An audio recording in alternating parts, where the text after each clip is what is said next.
وآخر دعواهم أن الحمد لله رب العالمين۔ حج کا بنیادی طور پہ جو مفہوم ہے ارادہ کرنا اور قصد کرنا، اللہ ذو جلال کی عبادت کے لیے اور مناسک حج کو پورا کرنے کے لیے بیت اللہ کا ارادہ کرنا اور قصد کرنا یہ حج کہلاتا ہے۔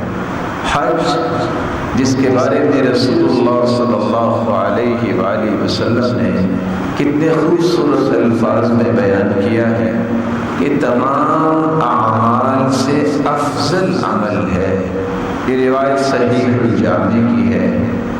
رسول اللہ صلی اللہ علیہ وسلم کے صحابی ماعز رضی اللہ تعالیٰ عنہ بیان کرتے ہیں کہ اللہ کے رسول صلی اللہ علیہ وسلم نے فرمایا، سب سے افضل عمل یہ ہے کہ انسان کا اللہ پر ایمان ہو، پھر اس کے بعد جہاد۔ تیسرا درجہ اس حج کا ہے جو حج مبرور کہلاتا ہے، قبول کیا گیا حج۔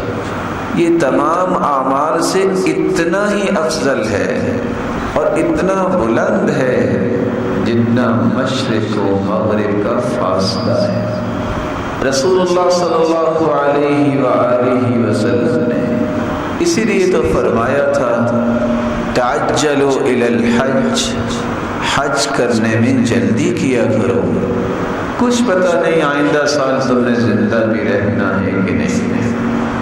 اور عمر رضی اللہ تعالی عنہ تو اسی لیے فرمایا کرتے تھے، میرا جی چاہتا ہے کہ میں کچھ لوگوں کو فلاں فلاں جگہ پہ بھجواؤں اور وہ جا کے دیکھیں کہ جن کے پاس حج کی طاقت ہے پھر بھی وہ حج نہیں کرتے، لِيَضْرِبُوا عَلَيْهِمُ الْجِزْيَةَ، ان سے جزیہ وصول کریں، اور جزیہ کافر سے وصول کیا جاتا ہے۔